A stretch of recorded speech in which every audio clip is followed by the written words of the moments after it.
Jason here, Blood Church coming to you today. God bless. God bless you. Gonna do the Daniel 8 study that I promised I would do. At the end of Daniel chapter 7, Daniel is troubled. And we look at verse 28. Here ithto is the end of the matter. As for me, Daniel, my cognitions much trouble me, and my countenance change in me, but I keep the manner in my heart. So he didn't really quite understand the full, ramifications of his vision that he received in Daniel 7, which we covered last time. And I did a full video on that. Of course, you wouldn't understand it. So chapter 8 comes in, and again, God is going to explain the meaning of the little horn, which did perplex Daniel. This time, Daniel he gets the vision in Shushan, and I'm going to read from Dispensational Truth a little bit of God's Plan and Purpose in the Ages by Larkin. This is found on page 69 and pretty much 70 if you have this book. And so that's the capital of Persia. As he stood on the bank of the river Ula, and he saw a ram which had two horns. And that's the vision that he gets. And so that's found in chapter 8, verse 3. Then I lift up mine eyes and saw, and behold, there stood before the river a ram which had two horns, and the two horns were high. But one was higher than the other, and the higher came up last. Verse 4, I saw the ram pushing westward and northward and southward, so that no beast might stand before him. Neither was there any that could deliver out of his hand, but he did according to his will and became great. And so, here we see this in Daniel 8:4, and it's unstoppable, and it's momentous. And then we get this he-goat that shows up, and we're going to read that here in a minute, and it stamps out this ram that was pushing in these three directions that no one could control. This he waxed great, essentially is what it says. So we'll see this in a minute.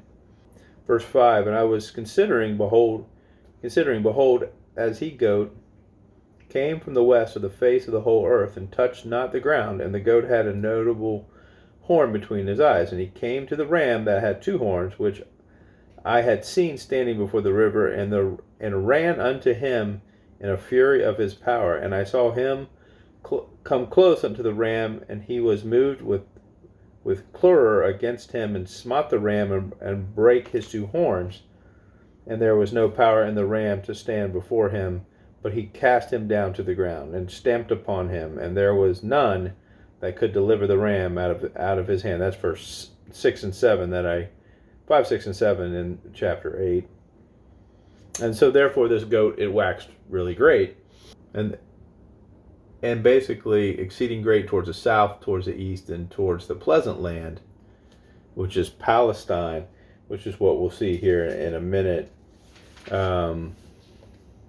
Verse 9, and out of one of them came forth a little horn, which waxed exceedingly great towards the south, and towards the east, and towards the pleasant land, which is Palestine, by the way.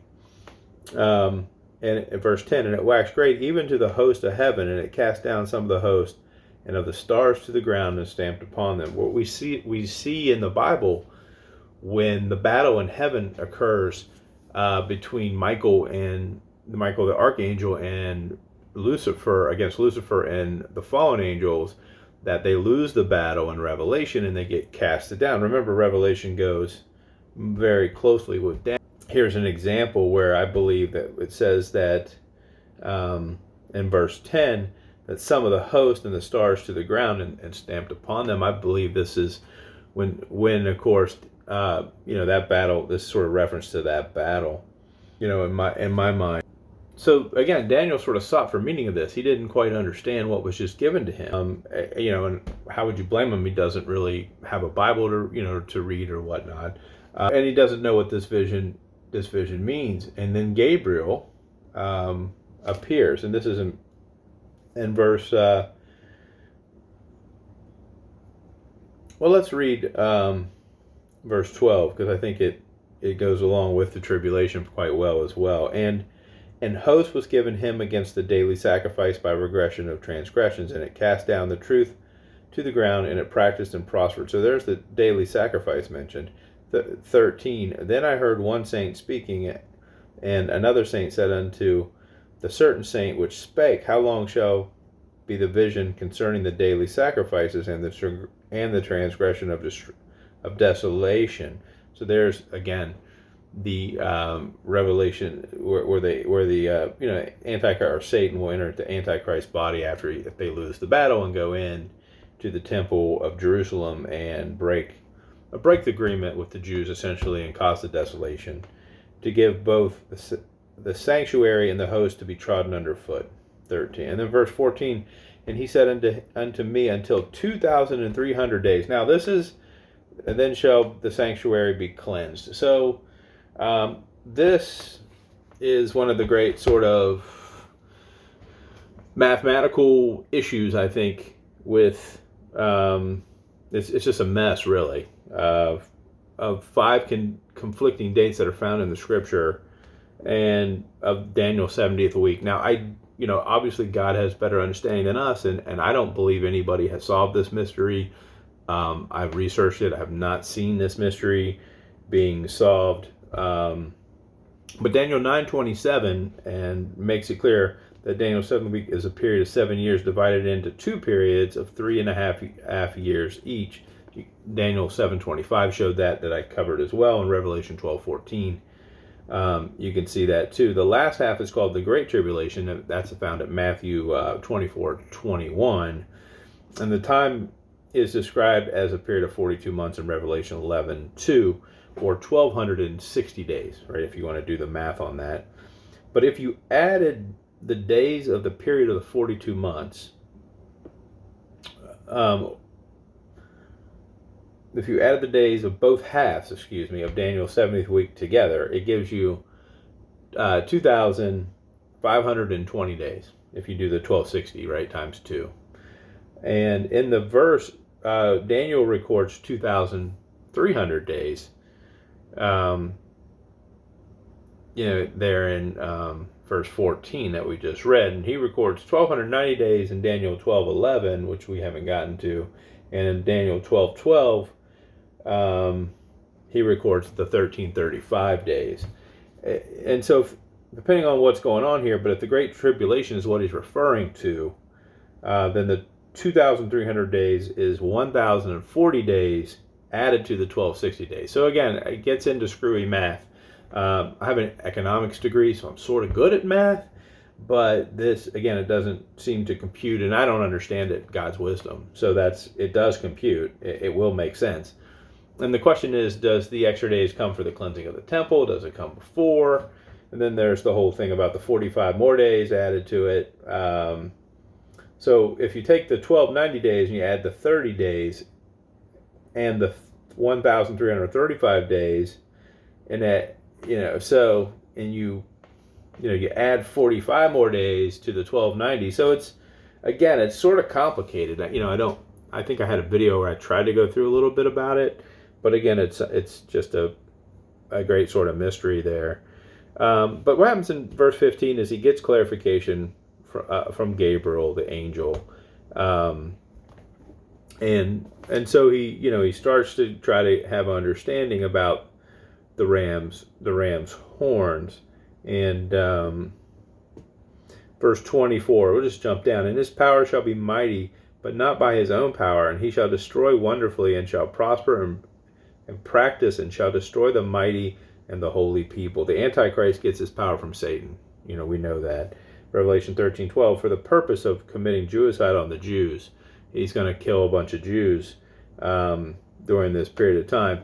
And it tells you, Gabriel does explain what's going on here. The ram which thou sawest, having 2 horns, are the kings of Media and Persia. That's verse 20. And the rough goat is the king of Grecia, and the great horn is between his eyes is the first king. That's Alexander the Great. Now that being broken, whereas 4 stood up for it, 4 kingdoms shall stand up out of the nation, but not in his power. And so if we look at Larkin's thoughts on it, he believes that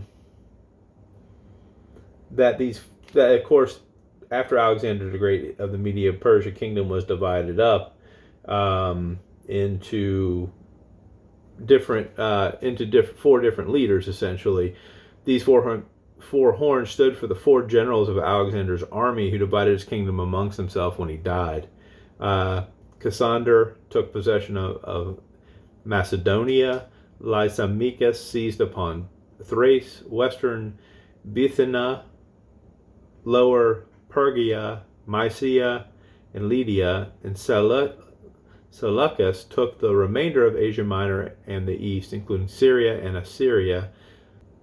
Ptolemy took possession of Egypt. So those were the sort of, that divided the kingdoms, in four. And then later on, of course, these all fell to the Roman Empire, being absorbed into the Fourth World Kingdom, and Egypt was the last to succumb in BC 30. So that's a little history lesson there. And of course, we know that in the latter time of the kingdom, who shall stand up against the Prince of Princes? So if we go to 8:23 through 25, it says, in the latter time of their kingdom, when the transgressions are come to the full, a king of fierce countenance and understanding dark sentences shall stand up, and his power shall be mighty, but not by his own power. He shall destroy wonderfully. In verse 25, we read that, and through his policy, and also shall craft. He's going to craft something in a policy to prosper in his hand. And he shall magnify himself in his heart, and by peace shall destroy many. And he shall also stand up against the Prince of Princes, but he shall be broken without hand. Who are we talking about here? Of course, what they're talking about is world peace. They're in that Abrahamic peace accord agreement that will come along or be revised by the Antichrist, and that man of sin will profess himself to be God, of course, calling himself Holy Father, in my opinion. And we know what's going to happen here at the end. Jesus Christ is going to reign supreme, and he's going to return under the millennial kingdom and defeat the Antichrist and Satan in the Battle of Armageddon, and the restoration of Israel, and everything comes after that. So, and then again, Daniel, he fainted here at the end of this, and he was sick for a number of days. It says in Daniel 8:27. So certainly a wild vision, another great chapter. And we'll cover chapter 9. Also, want to sort of covered a little bit of it here. But God bless and have a great day.